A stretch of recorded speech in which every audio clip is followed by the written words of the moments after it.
In every missing person case, there's a moment investigators circle in red: one decision, one turn, one sound that sealed the victim's fate. Tonight, you're going to hear the story of a fisherman who disappeared without a trace, except for a video no one was ever supposed to see.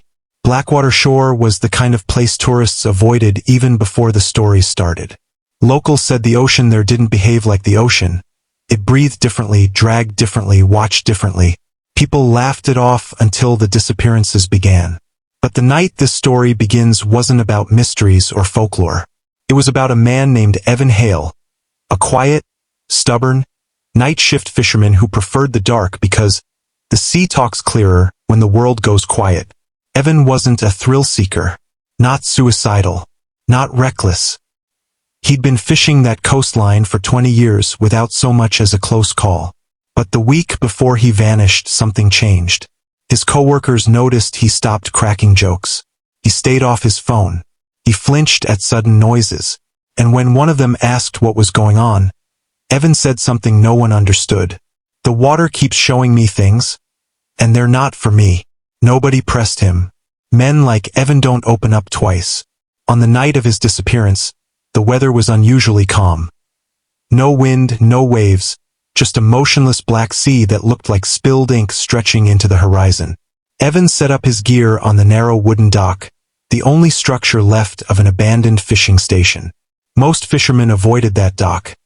They said boats tied there drifted back with scratches along the hull, like something had tested the wood with claws. At 1:14 a.m., Evan started recording on his phone. He never did that. He hated cameras. But the footage recovered from that night shows he was already scared. Shaking hands, shallow breathing, and the way he kept glancing over his shoulder like expecting someone to be standing there. The video is grainy, but you can hear him whisper, "If something happens, this wasn't an accident." He casts his line. Silence. No guaps. No verts. Nothing. Then something subtle. A soft gurgling, like air escaping from beneath the dock. The microphone struggles to pick it up, but it's there. A bubbling rhythm. Almost like breathing. Evan turns the camera toward the water. There's nothing. Just blackness. But the audio is clear. Something large moves under the dock. Slow. Intentional. Evan's whisper shakes. Not again. He stands, backing up. The wood creaks behind him. But the creak doesn't match his footsteps. It's heavier, slower, like something else walked on the dock with him. But the camera shows nothing. Only the sound gives shape to the unseen. Then the water begins to ripple in a perfect circle, as if something massive is rising straight up beneath the surface. But the sea is so black you can't see a shape, only the distortion where light should reflect. Evan points the flashlight toward it. The beam hits the water, and immediately bends sideways, as if the water surface isn't flat. As if something above the surface is warping the light, bending reality like heat distortion. Evan's breath catches. He whispers, but this time it's not fear. It's recognition. "You followed me." A long, heavy silence follows. Then a sound comes from the water. A low, wet inhale, like lungs with too much room in them. Evan screams for the first time in the recording, but it's not panic. It's frustration, desperation. Like he knows running won't matter. He turns the camera toward the shore, about 40 feet away. That's when viewers first saw it. A figure standing near the treeline. Tall, still, featureless. No face, no glow, no eyes. Just a shape, like a person who was never finished. The camera zooms slightly as Evan backs away. But the figure doesn't move. The horror isn't in what it does. The horror is in what it is. A shape of a human where a human shouldn't be. A silhouette that looks cut out of the darkness itself. Evan whispers, "It won't let me leave." The thing doesn't approach. It doesn't gesture. It just exists, and somehow that's worse. He turns back toward the water, and the circular ripple is gone. Not faded. Not spreading. Gone. The sea is still.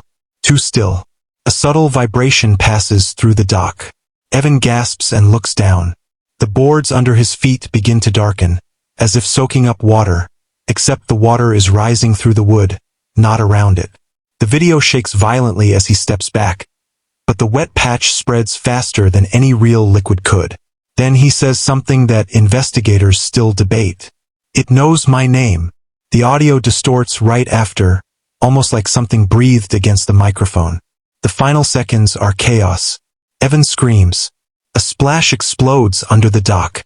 The camera flips. The flashlight hits the water. The faceless figure on the shore suddenly tilts its head unnaturally far, like a broken puppet. And then, silence. When police found the phone, it was lying on the dock, screen cracked, still recording. But Evan was gone. No drag marks. No blood. No signs of a struggle. Just the dock, the camera, and the ocean that looked far too calm for what had happened. Locals say the thing in the water takes your face first, then your voice, then whatever is left of you. They say Evan's not dead, just changed. And at night, some fishermen swear they see a figure on the opposite shore. Tall, still, waiting. Most people think Evan's phone recording was the only evidence recovered.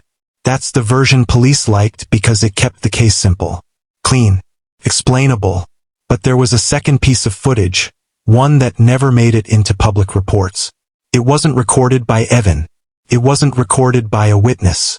It wasn't even supposed to exist. It came from a weather monitoring camera mounted more than 200 feet down the shoreline. An old government device nobody had maintained in years.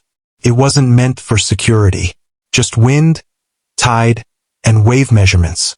But by sheer accident, it caught the last 23 minutes before Evan vanished. A technician discovered the file while updating the system, and when he saw what was on it, he quit the same week. Never returned. Wouldn't even pick up his equipment.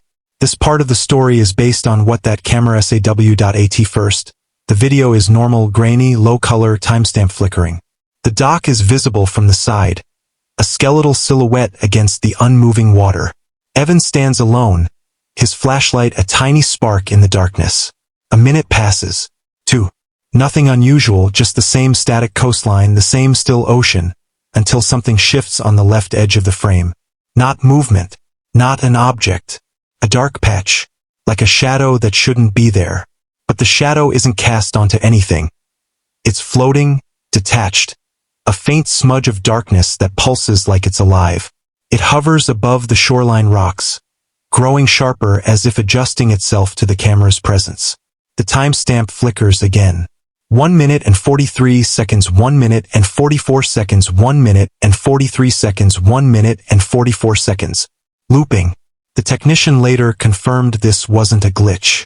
The camera system recorded time normally. The flicker was inside the footage itself, meaning something was interfering with the recording. Something finally broke inside him. He jerked the wheel, plunging off the road into the desert sand. The truck rocked violently, dust exploding around him. When everything settled, he sat frozen, gripping the steering wheel with white knuckles. Silence swallowed the night. And then, from the passenger side window, a slow, deliberate tap. Not urgent, not aggressive, just letting him know it was still there.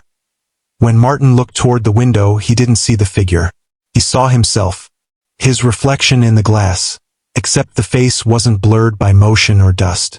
It was blank, smooth, empty, the same faceless shape stalking him all night, except now it had his body.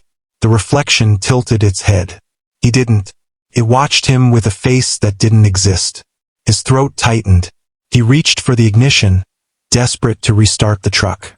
The engine coughed, stuttered, refused to turn. The headlights flickered low, lower, dying. Darkness swallowed the desert. Then the passenger door unlocked by itself. A soft click. A slow creak. The door opened not outward, but inward. Like the darkness bent the hinge in the wrong direction. The faceless thing stepped inside. No footsteps. No breathing. Just presence. It didn't grab him. Didn't attack him. Didn't even move its hands. It leaned close, inches from his face, like it was studying something it couldn't understand. Then Martin felt it. Not physically, but inside his skull. A pressure, like fingers pressing into his mind. Searching, peeling, copying. It wasn't hunting him. It was replacing him.